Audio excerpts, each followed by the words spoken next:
Ya, balapan Jerez yang sangat seru. Jika kita melihat anti klimaks di balapan sprint, di balapan kemarin kita disuguhkan jalannya balapan yang menarik, di mana ada Yamaha yang sudah lama tak terlihat di kamera, dan juga Alex Marquez yang akhirnya menjadi juara.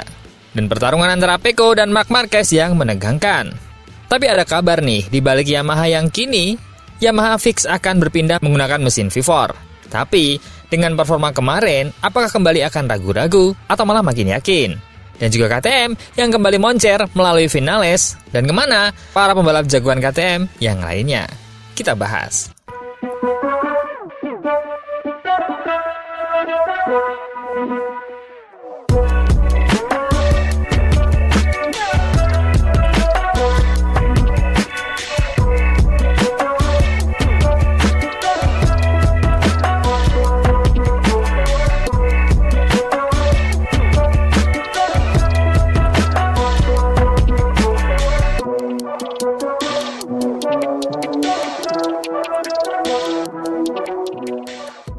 Jangan sampai ketinggalan update tentang MotoGP dari TNT. Dengan cara ketik hashtag MotoGP di kolom pencarian agar kamu bisa mendapatkan pilihan berita menarik yang kamu cari. Fabio Quartararo berhati-hati dalam membangun ekspektasi setelah kembali ke podium MotoGP Spanyol karena Yamaha telah melakukan akselerasi langkah dalam proses pembangunan kembali motornya. Juara dunia 2021 itu mengejutkan pada hari Sabtu ketika dia merebut posisi terdepan dengan rekor putaran baru sepanjang masa untuk mengakhiri penantian 1134 hari untuk memuncaki kualifikasi.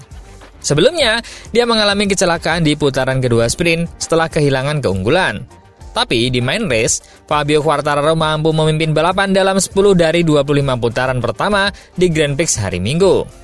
Fabio Quartararo tak sanggup menahan pemenang balapan Alex Marquez. Tapi, dia mampu menahan Pecco Bagnaia dari Ducati untuk finish di posisi kedua dan meraih podium pertama untuk dirinya dan Yamaha sejak Indonesia 2023. Meski Jerez menandai peningkatan besar bagi proyek pembangunan kembali Yamaha, Quartararo tetap waspada dalam memandang hasil tersebut sebagai potensi sebenarnya dari motor saat ini. Dulu, ketika saya menang dalam balapan, saya senang berada di depan dan memimpin balapan. Dan inilah yang telah kami lakukan hari ini. Namun, kecepatannya tidak cukup baik untuk mempertahankan posisi pertama dan bersaing dengan Alex. Tetapi, saya pikir, seperti yang selalu saya katakan, kami harus melangkah selangkah demi selangkah, dan saya pikir kami telah melewatkan beberapa hal selama akhir pekan ini karena kami belum mencapai satupun posisi 5 besar. Kami langsung beranjak dari hasil yang kurang bagus, langsung naik podium di posisi kedua. Jadi, kami harus tetap tenang untuk balapan berikutnya. Jika ini bukan potensi motor sebenarnya, kami harus siap untuk sedikit tertinggal. Sebelum GP Spanyol, hasil Grand Prix terbaik Quartararo pada tahun 2025 adalah posisi ke-7. Meskipun Jack Miller dari Pramac berada di posisi ke-5 dalam GP Amerika yang kacau. Quartararo mengatakan motor yang dikendarainya di Jerez belum berubah sejak GP Amerika, dan meminta Yamaha untuk berhenti mengubah peraturan secara terus-menerus agar dia bisa menemukan basis yang bagus di M1. Ya, seperti yang saya katakan, motornya sama dengan Austin. Kami berhenti melakukan banyak perubahan setup selama akhir pekan, berusaha untuk tidak mengubah segalanya. Tetapi, hanya berusaha mempertahankan motor yang sama dan saya sendiri berusaha memacu motor hingga batas maksimal.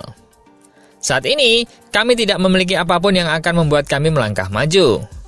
Besok, mudah-mudahan kami memiliki materi yang baik dalam uji coba. Jadi, inilah mengapa saya mengatakan kami tidak memiliki ekspektasi apapun untuk balapan berikutnya. Karena motornya sama. Namun, mari kita lihat apakah kami dapat menghadirkan momen-momen bagus ini pada balapan berikutnya.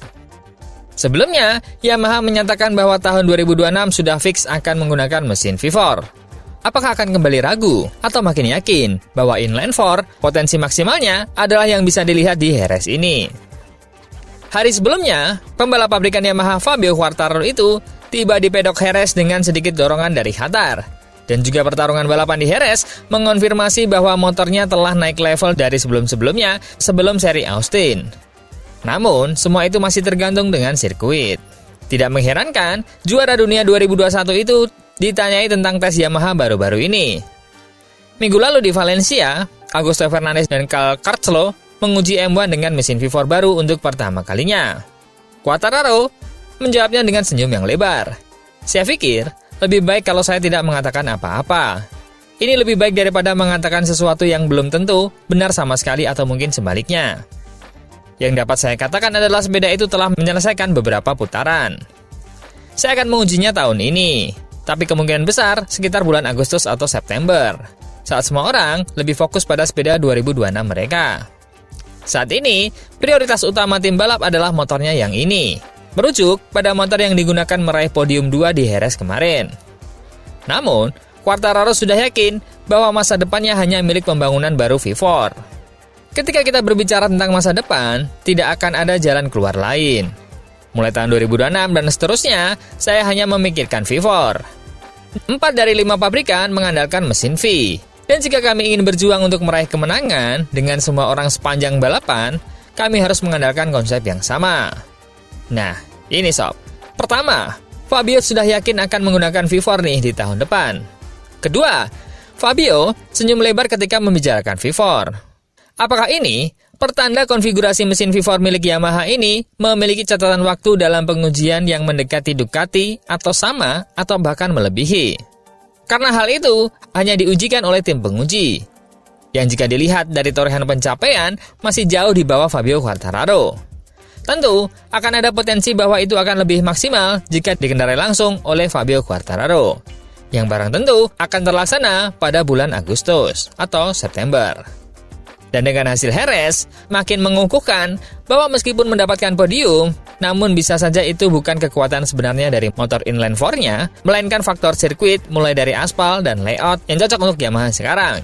Dan sangat terlihat bahwa kekuatan M1 kedodoran ketika melawan GP24 milik Alex, yang tentu bukan hal yang bisa dikonfirmasi bahwa Yamaha sekarang sudah menjadi yang terbaik. Berita kedua, setelah hasil yang baik di Losail, kini Vinales memberikan konfirmasi penampilan menjadi KTM terbaik di Jerez dan nyaris podium. Apakah motor ini cocok untuk Vinales? Atau Vinales lah yang dapat menjinakkan KTM? Maverick Vinales nyaris meraih podium KTM MotoGP lainnya di Grand Prix Spanyol hari Minggu, sebelum memperoleh hasil resmi Tech3 terbaiknya dengan posisi keempat. Dicabut dari posisi kedua di Losail akibat penalti tekanan ban pasca balapan, Vinales naik dari posisi ke-7 ke posisi ke-4 di awal balapan Jerez. Lalu, mulai mengejar Pecco Bagnaia dan Fabio Quartararo di depan. Pembalap Spanyol itu tampak siap untuk menghadapi tantangan di mimbar akhir. Tetapi, setelah berulang kali berjuang di udara yang kotor, dia memilih untuk bertahan demi hasil terbaiknya di Jerez sejak 2020. Kami sangat senang dengan balapan hari ini, dan akhir pekan secara umum, yang telah membawa kami ke arah yang benar, kata Vinales. Terutama setelah tersingkir dari Q2 pada hari Jumat. Hari ini dalam balapan, saya memiliki kesempatan yang sangat bagus. Saya bahkan mengejar Pecco dan Fabio Quartararo di akhir. Saya sangat cepat di tikungan cepat, juga di sisi traksi. Jadi, saya memperkecil jarak dengan mereka. Tapi, setiap kali saya terlalu dekat, sangat sulit untuk menghentikan motor. Jadi saya akan mundur, dan motornya akan bekerja lebih baik lagi. Dan saya akan mengejar setelahnya. Lalu, saya mendekat dan kemudian harus mundur lagi. Balapan ini malah seperti karet elastis. Ketika saya melihat 2 putaran tersisa, saya berkata, "Oke Maverick, hari ini kamu harus puas dengan posisi keempat." Vinales berhasil melewati bendera finish hanya 3,678 detik di belakang pemenang balapan Alex Marquez. Dan hal itu memperbaiki capaian waktu balapan Jerez sebelumnya tahun 2024 saat membalap untuk Aprilia dengan lebih dari 9 detik. Senang bisa meraih posisi keempat untuk tim dan KTM. Kami bekerja dengan baik. Kami telah menemukan dasar yang sangat bagus sejak Argentina. Kami sekarang sedang membangunnya. Akan ada beberapa lintasan yang potensinya lebih tinggi, beberapa lebih rendah. Begitu juga saya. Jerez adalah salah satu yang paling rendah. Jadi dengan hasil ini, saya cukup senang. Sudah lama sejak saya berada di posisi keempat di Jerez, ini hasil yang sangat bagus. Jadi saya cukup senang. Kami sekarang berada dalam posisi yang benar-benar berbeda sejak memulai kejuaraan, tapi masih banyak yang bisa dipelajari dan ditingkatkan. Besok, saat uji coba, kami akan fokus pada detail dan juga mencoba meningkatkan kemampuan pengereman. Kami masih perlu belajar dan memahami motor. Jadi, kami punya banyak pekerjaan pada hari Senin. Dan berita ketiga, Pecco mengatakan, hari ini saya mengejutkan Marc Marquez. Jarang sekali kita melihat pembalap yang finish di posisi ketiga dalam balapan MotoGP, tapi semenyesal pembalap pabrikan Ducati Pecco Bagnaia. Pembalap Italia itu merasa diperlambat oleh sepedanya. Meski begitu, pembalap nomor 63 itu justru terlibat duel dengan Marc Marquez. Pembalap pabrikan Ducati Pecco Bagnaia merasakan GP Spanyol yang sangat seru. Dengan start yang sangat baik, pembalap nomor 63 itu langsung menyalip rekan setimnya Marc Marquez. Tidak mengherankan, hanya butuh beberapa tikungan sebelum pembalap Spanyol itu ingin membalas. Namun, pada hari GP Spanyol, tidak ada belas kasihan dari pembalap Italia itu. Bagnaia mampu bertahan, seperti tahun lalu, dan memberikan dorongan yang menentukan pada balapan ini. Pertama, duel dengan Marc Marquez memberi pembalap Yamaha Quartararo cukup waktu untuk memperlebar jarak. Kesenjangan inilah yang membuat pembalap Prancis itu berhasil menempati posisi kedua saat finish. Kedua, Marc Marquez menjadi lebih gelisah dan agresif di belakang Pecco Bagnaia, dan akhirnya melakukan kesalahan kecil namun fatal. Runner-up juara dunia itu memperoleh keuntungan besar dari tragedi tersebut, namun tampak tidak puas setelah balapan. Saya sudah memberikan yang terbaik dan tetap saja tidak ada lagi yang bisa saya lakukan. Saya tidak suka balapan seperti ini. Ada batasnya. Dan pada akhirnya, saya tidak berada di tempat yang seharusnya. Alex melakukan apa yang saya lakukan setahun lalu. Jika kita bandingkan datanya dengan data saya 12 bulan yang lalu, keduanya identik. Aku masih merasa sedikit kurang pada motor ini.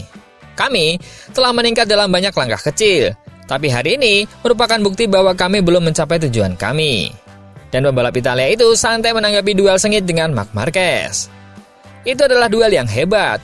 Akan lebih bagus jika duel itu terjadi di akhir balapan, bukan pada lap pertama. Saya rasa saya mampu mengejutkan Marc Marquez.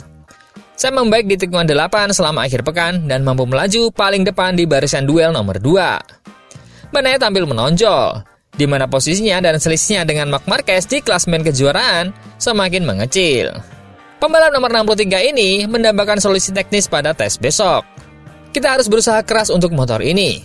Alex senang dengan motornya. Kekuatan Marc Marquez adalah dia cepat dalam segala hal. Tapi saya masih berjuang dengan spesifikasi kami. Kami sekarang dapat fokus pada hal lainnya selama pengujian. Dan saya benar-benar berharap disinilah langkah besar yang penting itu terjadi. Setelah pembukaan musim Eropa, Pecco Bagnaia tetap berada di posisi ketiga di klasmen MotoGP. Sang juara dunia itu kini tertinggal 19 poin di belakang rekan setimnya, Marc Marquez, dan 20 poin di belakang pemimpin baru, Alex Marquez. Yang anehnya, Alex Marquez mengendarai GP24. Jika seperti ini ceritanya, mungkin tahun depan dengan Yamaha yang sudah menggunakan V4 dan Honda yang semakin menguat, KTM yang melaju kencang dengan Vinales, Ducati yang semuanya akan menggunakan spesifikasi milik Pecco dan Marc Marquez, kemungkinan jika memang sesulit yang dikatakan Pecco, Ducati akan menjadi seperti balapan tahun 2024. Hanya Marc Marquez dan Pecco yang bisa menguasai dan pembalap lainnya akan kesulitan seperti Pecco tahun ini. Dan dengan pabrikan lain yang semakin membaik, maka pertarungan di barisan depan akan semakin bervariasi. Makin seru nih tampaknya tahun 2026. Apalagi kalau Acosta jadi pindah ke Honda. Bakal lebih rame nggak? Gimana mau teman-teman? Coba komen.